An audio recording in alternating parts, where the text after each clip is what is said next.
متابعيني الأعزاء، أقولها لكم بكل حب وتقدير.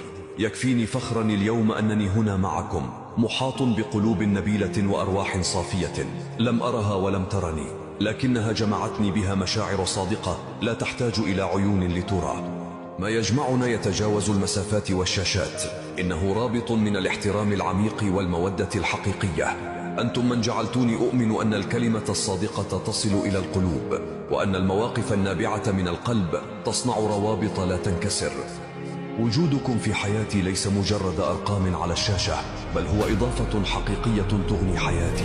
أنتم السبب في أنني أستمر، وفي أنني أطمح لتقديم الأفضل كل يوم. كل دعم وكلمة طيبة منكم هي وقود لإصراري، ودليل على أن العطاء يجد مكانه في قلوب تستحقه.